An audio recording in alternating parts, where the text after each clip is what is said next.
For those of you that don't know, I've been going through some serious physical stuff. In addition to Parkinson's, I had a spinal fusion and a blood clot, and it's been a long recovery. And I want to personally thank those that have covered the pulpit while I've been gone, and those who have covered. It's humbling to know that I can vanish and things go on just fine. And I mean that well. It's a beautiful thing, and I want to thank Whit and Andrew and Chris Jones and Becky and Rusty for covering the pulpit. They did a phenomenal job. Let's give those guys a hand.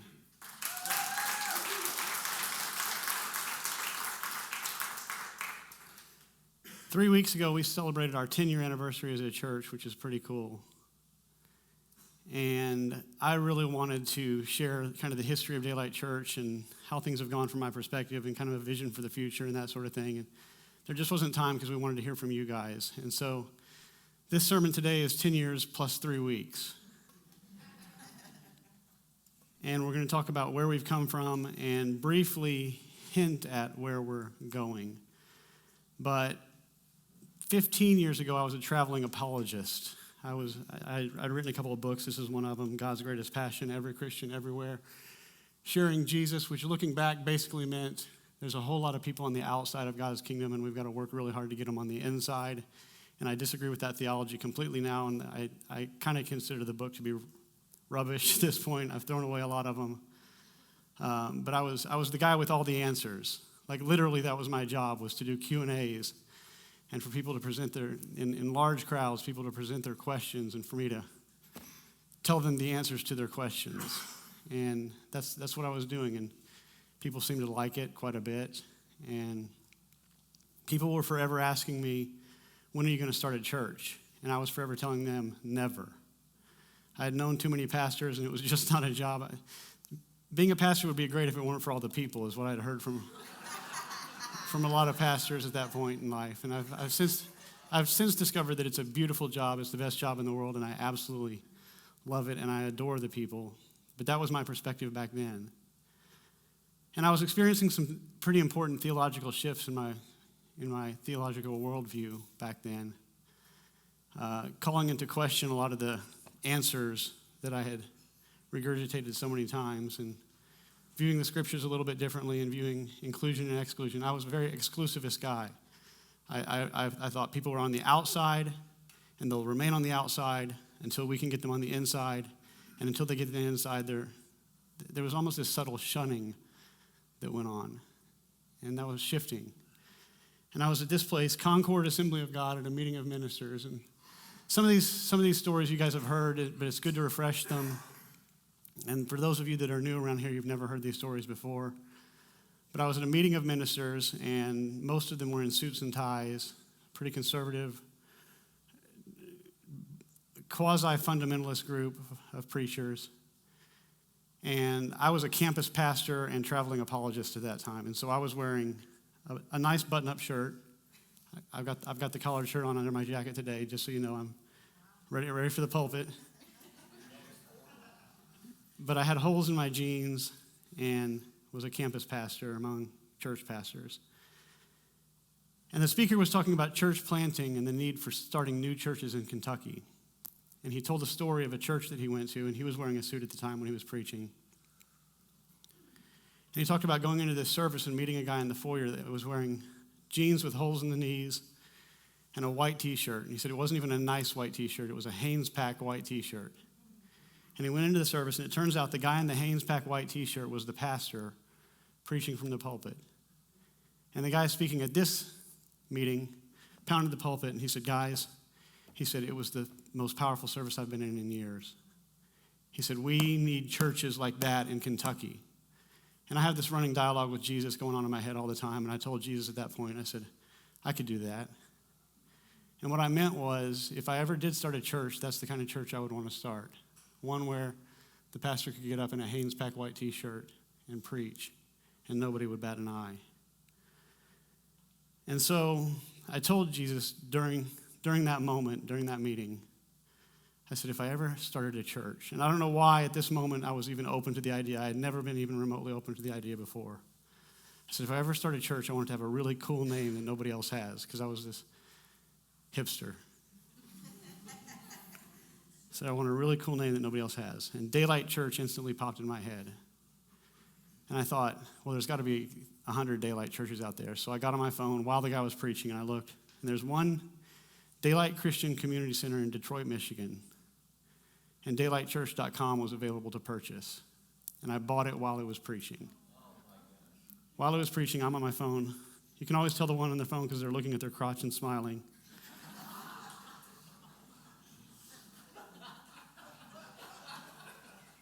I got on my phone and I bought daylightchurch.com and instantly started thinking of what kind of church I would want to build. I don't know why in this moment I just was open to the idea. But I went home to my wife. We both had great jobs. The traveling gig is a great gig because you get to go in and kick people around and leave it to the pastor to sort it out. It was pretty sweet gig. Kara had a great job. But I said, babe, I think we ought to move to Louisville and start a church. I don't even know why Louisville. She said, I think we ought to move to Louisville and start a church. And her response was, okay, babe, let's do it. And I drew a bath that night, and I sat in the bath with her sitting next to the bath till my fingers pruned up, until the water got cold, talking about these possibilities of what it would be like to start a church, what kind of church we'd want to start. But I realized in those moments that I had no idea how to start a church, how to be a pastor, what it would all be like. And so that night, I got on Amazon.com, and I searched for church planting books. And I bought 14 of the top 20 church planting books that came up on Amazon.com. And of course, Amazon arrives pretty quickly, so within 2 days they started arriving, and I started devouring them and reading them. Eventually wrote a church proposal, started raising money, and 60 grand or so came in pretty quickly. And this thing became a reality, and I started telling people, this is what we're going to do. Told the campus ministry that I was involved with that I would be resigning and move on. And Daylight Church, with this really not very good logo, was born. Under the pillars of apology. Does anybody remember our pillars from back then? I'll give you a coffee mug if you do.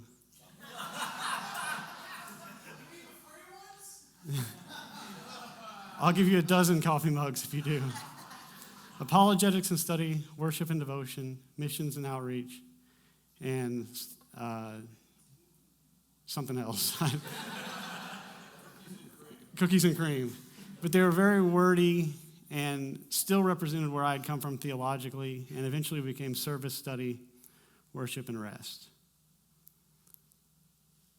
But in reading these books, I realized you need 3, 4-ish people to start a church. You need a lead pastor, you need a children's minister, and then you need a music leader.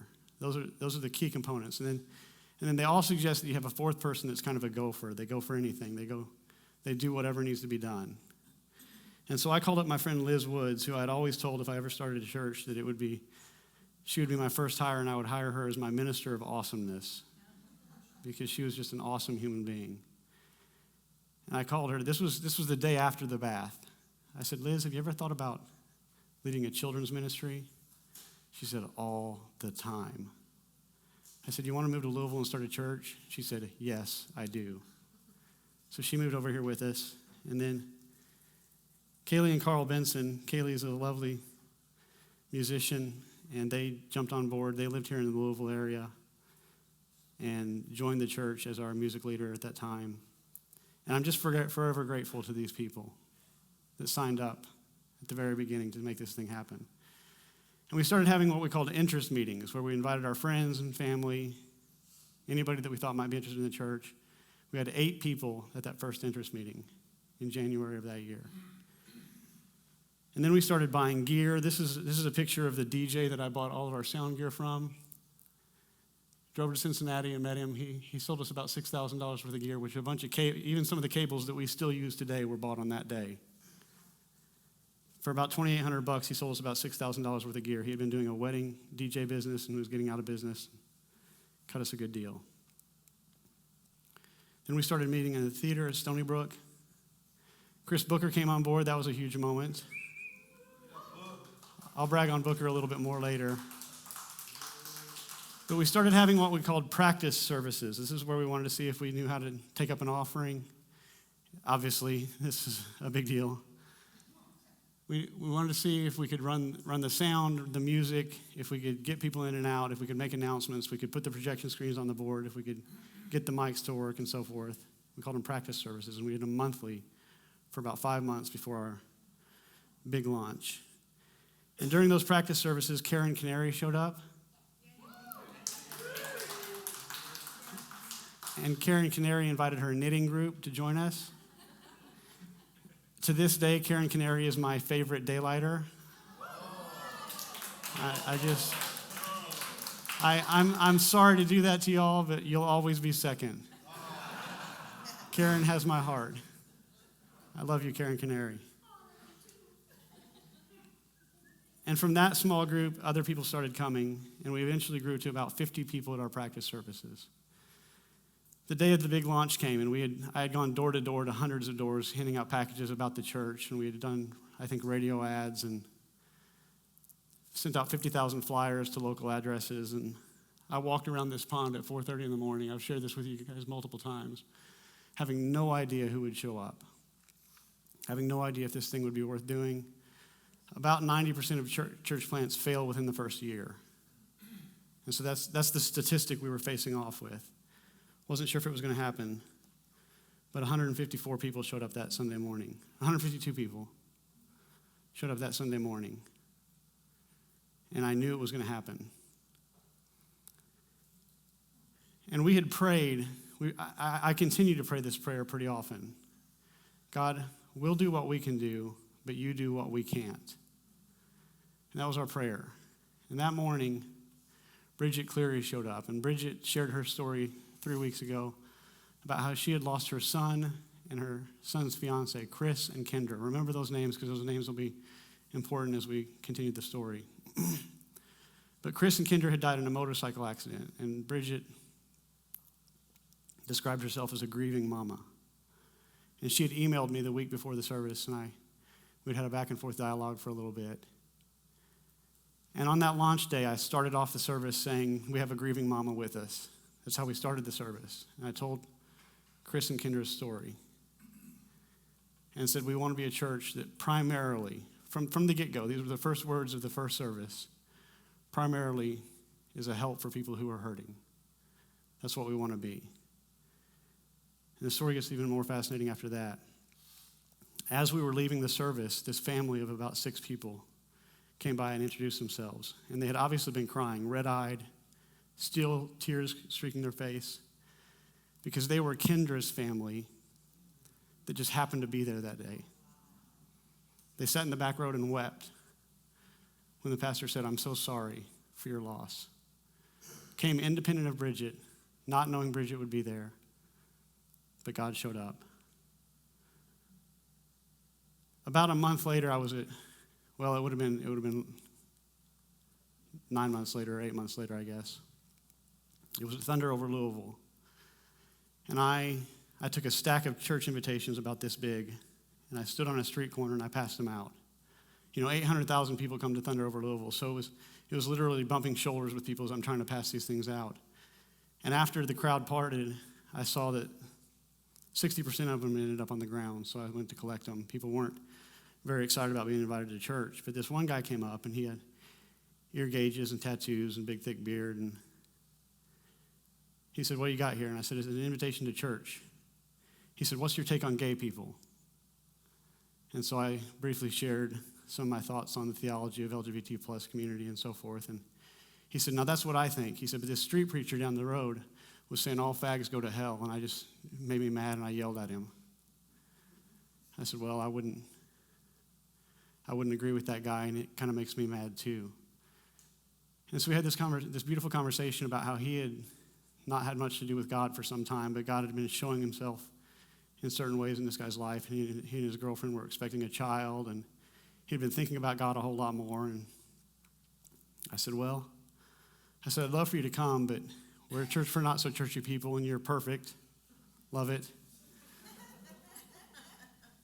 But I said, why don't you check us out online first, because I'd hate for you to come and not have a good experience. And I said, so go back and watch a couple of the sermons and see if they vibe with you. And if so, come check us out. That next Saturday, I got an email from him. He said, I watched your first service, And I cried through the whole thing because Chris was my best friend. And it was this moment where I'm thinking I'm doing what I can do. I'm passing out invitations. But God's doing what I couldn't possibly do. He's the only person that stopped to talk to me that night. The only person. And he keys into this sermon where the pastor is talking about the death of his best friend. Unbelievable. Awesome. Since that time, we've baptized a whole lot of people in hot tubs and swimming pools. And at one point when the weather was bad, in my bathtub at home. This is Abby Short, my wife's sister, and she moved over to help and was tremendous help. And she sort of set the pace, and she would go downtown constantly and minister to people on the streets there. Even the places that we meet, that we go feed now, Thornton's, behind Agave and Rye and so forth, she was the precedent for all that.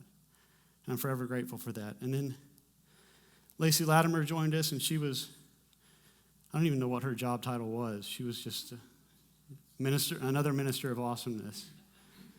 But she started reaching out to St. Jude's Recovery Center downtown, which has since closed. It's lost its funding and closed. But the front rows of Daylight Church for many years were filled with people who were in recovery, who had just come off the street, who were strung out while they were there. And it really set the pace for who we are and where we've come from. And I'm forever grateful for their involvement. We did service projects like pictured here, all kinds of stuff all over the county. We have fed literally thousands of people in our 10 years. This is preparation for a meal at Teen Challenge. It's a recovery center where there was a graduation, and we fed everybody there. And if we had a picture of all the food, it would be a pretty large picture. This is us. There's Bill DeGoyer. Love the DeGoyers. They showed up as a result of Karen Canary, my favorite daylighter. But we're filling bags full of food with Dare to Care. We've had many small groups. We put on a free kids carnival where thousands of people showed up. We did it 2 years in a row. The first year it was awesome. The second year the weather was horrible, and we realized that it was too weather restrained to invest the budget in it. But we did it for 2 years, and it was great. We've given away 15% of our money, which is over $200,000. We've given away to missions and humanitarian service organizations and good causes, benevolent stuff. People who call and say, I can't make ends meet, we have a form they can fill out, and we help them keep their utilities on and so forth. Year 3 was really, really hard for me. They tell you in the books, all these 14 books that I read, that your church after year 1 will be a completely different crowd than your church at day 0. They said there will be a lot of turnover because people get excited about a church plant, and then they find out it wasn't the church plant they thought it would be, or they disagree with the pastor, or the culture doesn't vibe with them, or they want it to be more Pentecostal or less Pentecostal or whatever. And of course, me being the pretentious snob that I am, I thought, well, not me. My kids are always going to grow up to be angels. My marriage will always be perfect. My finances will always be wonderful, and I'll be the best pastor in the world. It was kind of how I saw it, and I was wrong. I was wrong about the turnover at the church. And year 3 was really hard because a lot of key people had left, and some under not great terms. And we always pray before church, which is a plug for prayer, 9:15 every Sunday morning. Come pray with us. We'd love to have you. But I realized during those prayers that I was just complaining to God. I was like, why did they do this to me? Why would they say that to me? This really hurts. This sucks. I don't know that I want to be a pastor. I was getting on Indeed.com and looking at other jobs. And I thought, I'm not even praying. I'm just whining. So I thought, okay, I'm going to pray. I'm going to pray something. I'm going to ask for something. I said, God, would you send us a family today that can help us financially? Because the finances were dwindling. I had managed to preach 152 people down to about 60 people at that point. And I said, would you help us by sending someone who can help us financially today? That Sunday morning, a new family showed up, and they put a $5,000 check in the offering. Now, that's that's interesting and could be a strange coincidence. But people don't give their first day. That's a really uncommon thing, and to give big is really uncommon as well. But where the story gets better is in week 2 after I prayed that prayer.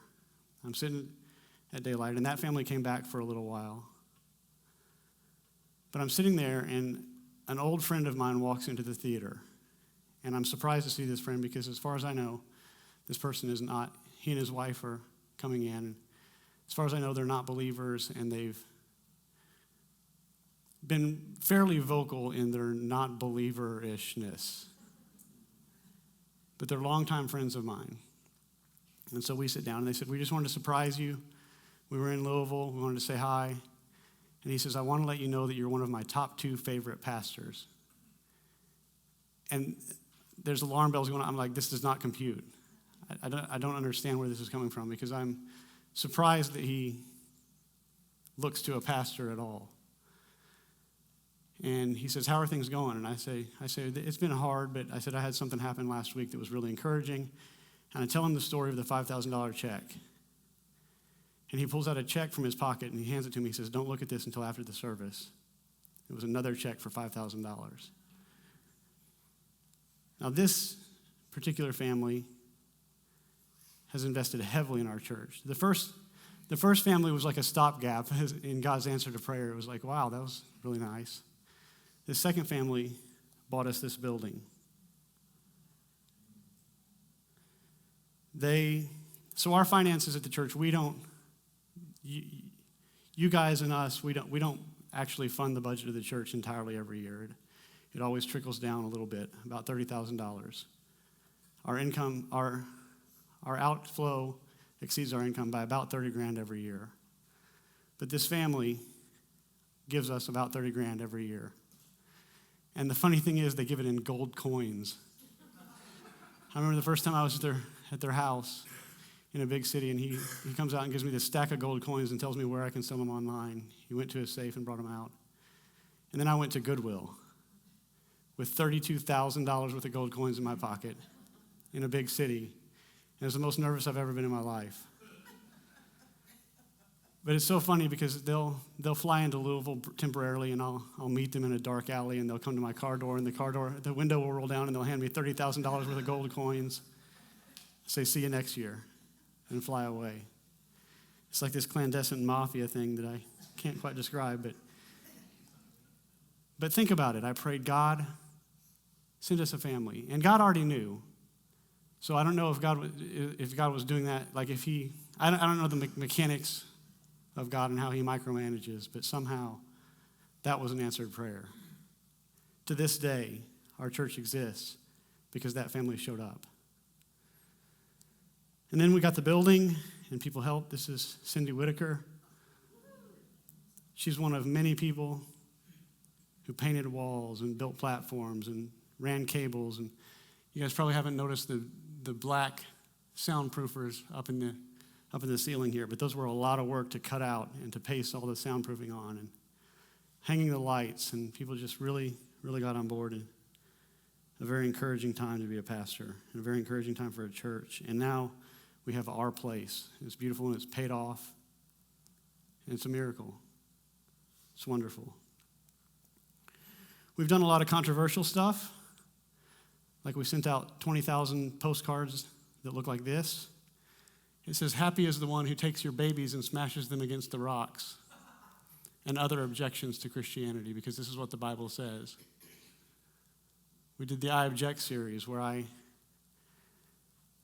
went to my atheist friends and said, what are your chief objections to Christianity? Let's talk about them. And we had an atheist come and sit on the platform with me and do a conversation with cool folks, where we just the whole service was just me and my atheist buddy chatting. I did a sermon called Gay Stuff, where typically our sermons get 80 to 150 views online. This one has had 15,000. And it was basically me saying the evangelical church has treated the LGBT plus community abysmally. And we're not going to do that here. And it was an argument for full inclusion of the LGBT plus community. in our church, and people weren't happy about it. I remember arriving the next Sunday to find a pile of stuff outside the church. There was a person who would help us set up every week, and he had the flags that we planted and the sandwich boards that we would put out on the streets. He just dropped it off and never came back. And during the Object series, we lost people. We talked about racism and prejudice, and I made arguments that eternal conscious torment in hell is not a God thing. And we whittled down this congregation a little bit more. We weeded people out. We've always striven to be a reach across the aisle church. There's people of various theological bents here at the church. But there's two mantras or slogans or pithy sayings, if you will, that we really believe in. And one is that Jesus ate with everyone. This is not Jesus ate everyone.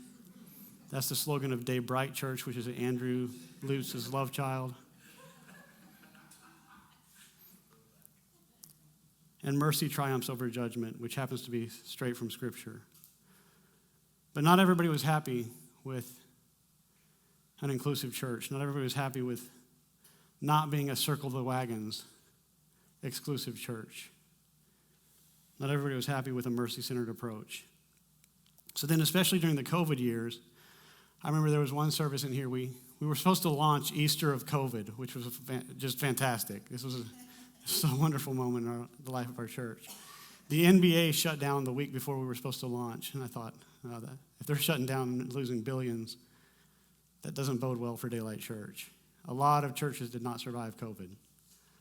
A lot of churches did not survive the racial tension during that time, or the political tension during that time, or the medical tension during that time, or the paranoia over what is the government out to do, and so forth. And I remember looking around and counting one day. I gave up counting a long time ago, but I remember counting one day during COVID, and there were 16 adults in the room. We'd been running 130 people, 140 people before COVID. We were down to about 16 during COVID.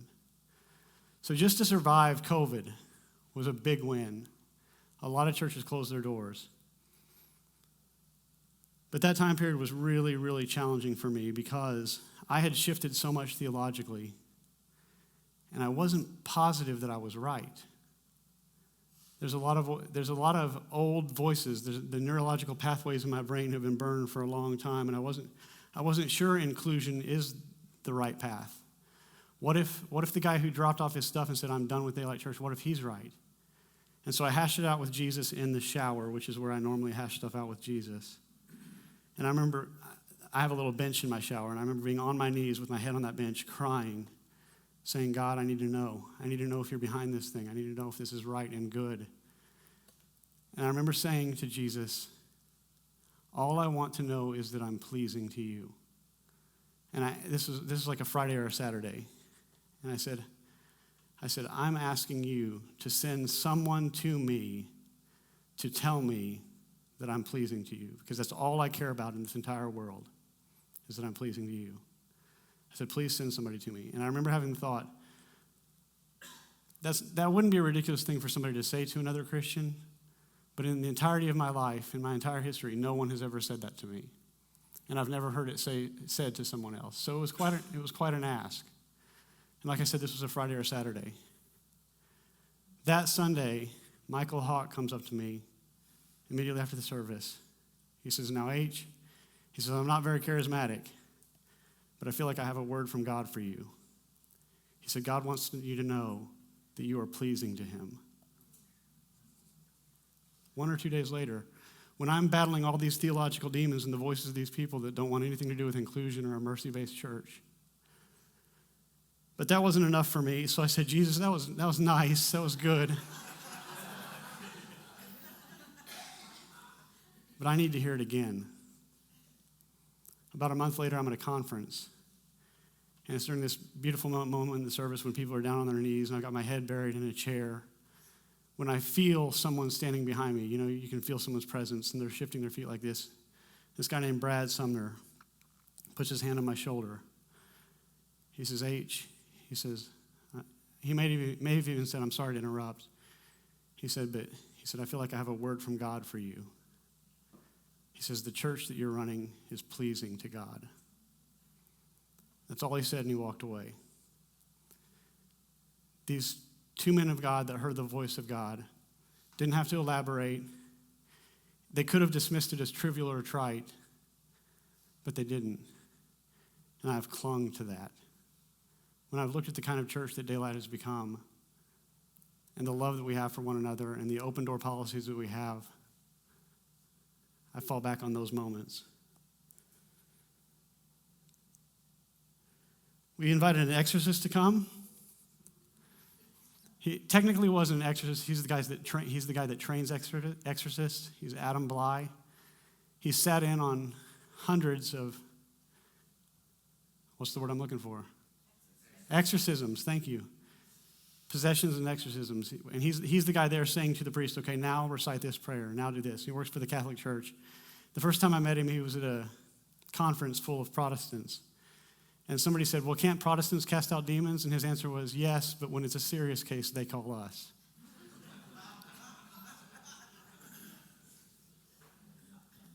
His stories were amazing. Part of the reason that was such a success is because that's where we met Rusty and Claire McMakin.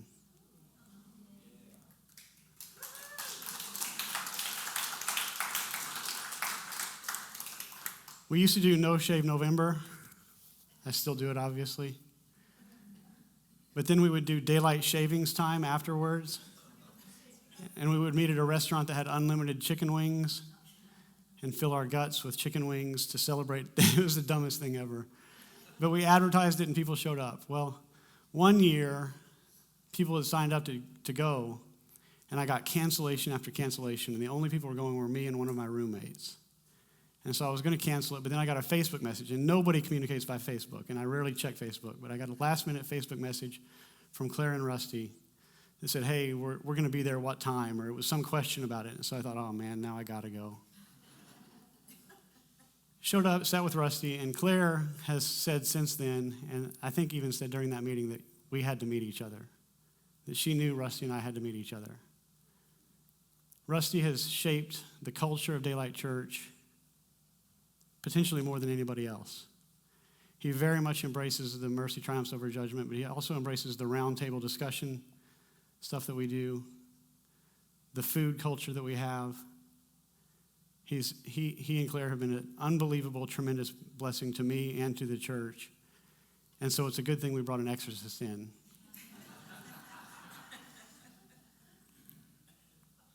The staff is, I'm going to go just slightly long today, not very long at all. The staff has been tremendous. Chris Booker showed up early on. I was always really on the fence about whether we should have live streaming because I thought it took away from fellowship. It took away from the closeness and intimacy of being in the congregation. Little did I know that it opens up a whole different type of fellowship, and he was the catalyst for that. He's the guy that when the lights don't work, we call Chris Booker, and he comes and pushes the right button, and suddenly the lights work. We could not live without him. Paul and Becky Lyle came. Paul was the first person I met in college on a volleyball court. He was such a hippie back then. Hair down to here and a big dangly cross earring. And the man can dance. I don't know if you know this, but I've been to many fraternity parties with Paul Lyle, and the boy's got moves. You wouldn't know it by looking.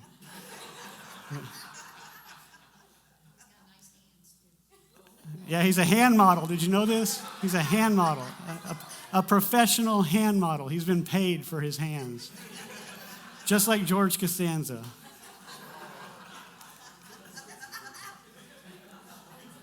But he and Becky have been longtime friends, and they embrace the culture, and they have a background very similar to mine, so we get one another. The vibe is similar. The past is the same. And they came over to be a blessing to this church as the music leader and children's pastor when we needed both. John Fentz is in here. John, I don't want to embarrass John. John likes to hide in the shadows a little bit. Everybody look at John. John has been our groundskeeper for the last 2 or 3 years, and we've hired other groundskeepers when he had to take some time off, and they just don't care. That man cares about this facility. The reason it looks so nice when you pull up is because of John Fent.